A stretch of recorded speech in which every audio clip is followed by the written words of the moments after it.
Right now, what's happening on the planet is that there's a huge shift in consciousness happening. And when I say huge shift in consciousness, not only is that happening in individuals, but it's happening in the collective consciousness. And it needs to happen because in a lot of ways, there's a lot of pain and suffering on the planet. There always has been, but I feel like right now we're at a very crucial point because of what we've been coming into technologically. We have tremendous power to destroy life on the planet, power to end life or the human existence as we know it. Or we can make another choice, and that is to step into a whole other realm of where humanity can continue on its evolution and I feel move into an expression that is going to be way more aligned, but that's going to bring more joy and happiness on the planet rather than pain and suffering. I feel like we're in the death throes of what is no longer serving us. And what is no longer serving us really needs to die now. And it's a rite of passage. And I feel like we go through this as individuals, as we're on a shamanic path, we're on a healing path. We let go of all that no longer serves to bring in that which does. And so I feel like humanity and the collective consciousness is now in the process of letting go of all that no longer serves. And sometimes to do that, we need to invalidate the old continuity, meaning that we really need to get that these choices don't work anymore and to really feel how painful and destructive they are. So in that completion process, as we let go of that, then there's space created for something new to come in. And it's a very exciting time. I feel like rather than creating this major cataclysm where life on the planet vast life is destroyed on the planet, we're back to cockroaches and amoebas through mass destruction. I feel like we're going to get it, and we're going to wake up, and we're going to create something very different on the planet. That's where I'm moving. And I feel like that's the invitation. I feel like that's the direction we're going, and I trust and I'm confident that that's where we're going to end up, is in a very different expression. All of the choices that we have, all the tools that we have to step into this time, it's really time to use them. So my desire, my dream, my goal is to manifest heaven on earth. And we do that one person at a time, starting with me. So your life's quite heavenly then? Pardon? Your life's quite heavenly then? More and more, sweeter and sweeter every day. That's good to hear. Yeah, that's the direction I like to move. That's nice. The Sedona Temple is a bit of a cocoon also. And so there's that place of sanctuary that we're experiencing. And yet I also very much have my consciousness and my awareness out in the world. And so I see what's happening not only in the big cities in this country, but also internationally in different places. And I feel like right now there is a lot of concern. There's a big wave of fear around finances and financial situations. I also feel like if you go to places in different countries, or like if you go to Iraq or different places in Africa right now, and especially in the last 5 years, there's been a lot of pain and suffering and a lot of grave concern that a lot of people in the West are very isolated from.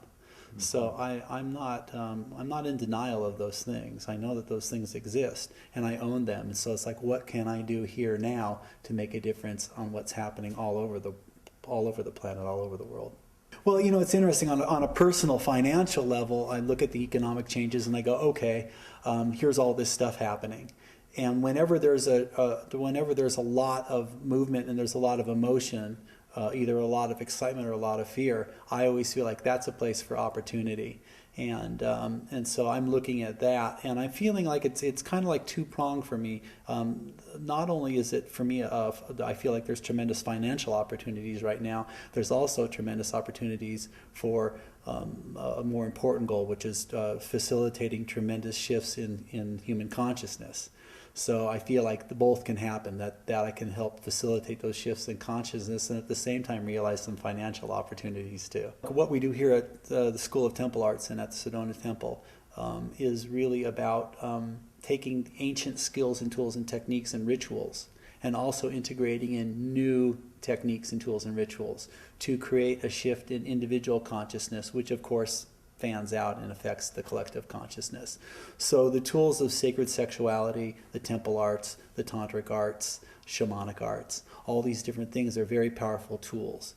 And so using those is crucial to the shift that we're changing, because what's happening is not just on we see manifestation on a physical level, and yet we know now spiritually that and energetically that our thoughts and our emotions affect matter.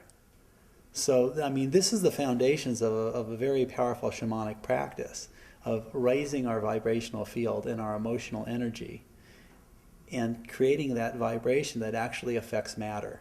So the more we do that as individuals, the more we do that collectively, the more effect we're going to have on our world. The key here is that how we've been for thousands of years during the times of empire building and the times when religions were really building in power and effect over humanity.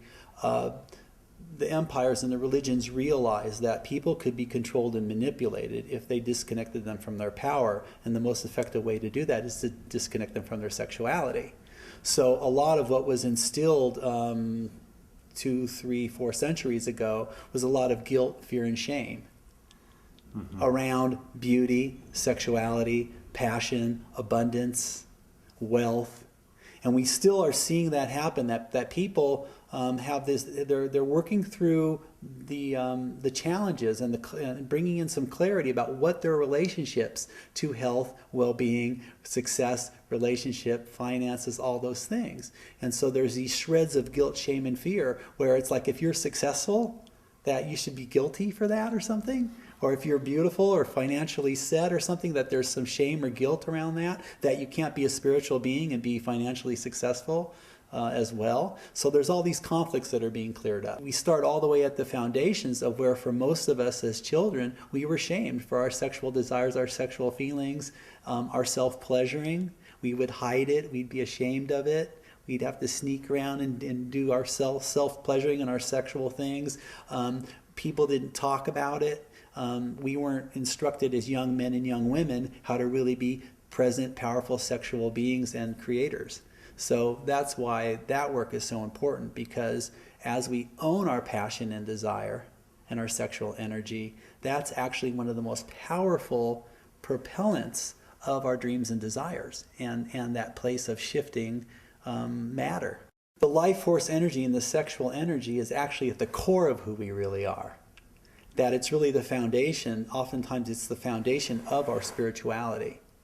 We all come into this planet through our sexuality. And, there's 4 types of sexuality. There's reproductive sexuality. There's recreational sexuality, which is what we see a lot in this culture, which is entertainment and fun and joy and playing and all that kind of thing. And then there's 2 other types of sexuality, which are transformational and also the restorative practices. And I feel like what we don't learn about is how to use our sexuality to restore and regenerate and build power and health and abundance. And then how we can actually use that sexuality, our sexuality, to actually create transformation and change. And those are the 2 powerful teachings around sacred sexuality and the tantric arts and the Taoist arts that bring that mastery in. So, and you can't effectively practice those things if you're in a paradigm of guilt, shame, and fear about being a sexual being. Probably the most powerful start is to wake up in the morning and go to sleep at night and touch yourself with love, with presence. Touch your body, touch your heart, touch your breasts, touch your genitals with presence and love and compassion, and revel in the miraculous miracle that our bodies are, this sensual pleasure of being alive here on this planet. I would say that once we step into really loving and appreciating our sensualness and our sexualness, then from there it's just about cultivating it and amplifying it, and really turning it into a powerful force that we can then direct. So with conscious intention, we can actually direct our sexual energy alone in ritual or with another making love. That it goes from an act of being like some hot, pleasurable entertainment to actual powerful prayer and powerful, propelling powerful intention and powerful dreams and desires through that heightened awareness and that passion and that desire. So it all becomes infused. Our physical desire, our heart's desire, our thoughts and our mental desires, and our feelings, that there's really an emotional impact behind really wanting to see a planet and a place of beauty and love and heaven on earth. On what level are we present? I mean, we can touch ourselves with, oh yeah, that feels good. Ooh, that itch, I'll scratch it. Or we can really stop and we can breathe, and we can really breathe into this place of where my presence in my fingertips is actually divine, is moving through me. Divine consciousness is moving through me, and I am actually touching myself with intent, in awe of the miracle of just the sensual essence of fingers touching skin, and this being the organism that is embodied as me. I mean, there's a whole different experience happening here. And if we can do that with ourselves, and we do that with mastery and presence, when we bring that energy to share that with another, it adds a whole nother texture to what we're celebrating and being able to love another person.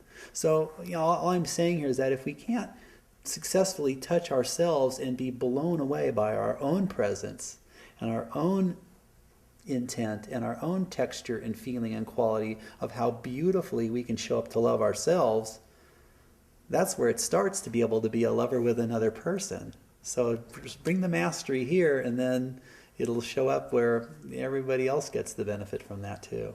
It's as simple as being consciously aware that we're buying that coffee and that there's a human being there that's actually doing the transaction, running the espresso machine, preparing our coffee for us, handing it to us. How much presence are they putting into that whole ritual of preparing that coffee for us? Or how much are they just like doing their job and they hate it? Or are they doing their job like, wow, I'm putting all this love into it, and every coffee I give to a customer is spreading this intent of well-being. Like with every sip, they're just falling more and more in love. And when we have that kind of energy flowing, and when we take that coffee and we receive it, and go, wow, this is really beautiful. Thank you for preparing this for me. And we can taste that and give that, and then we give them that energetic exchange of really stopping for a moment and saying, thank you very much for making this for me. It's more than just commerce. It's actual people showing up and serving each other, loving and being loved. That's why we're here, to love and be loved. And that's really the key of it. It's like that's that place of total integrity and personal responsibility. That we're moving from a culture of guilt, shame, and fear, which basically undermines personal power, to a place of realizing that I am a powerful creator.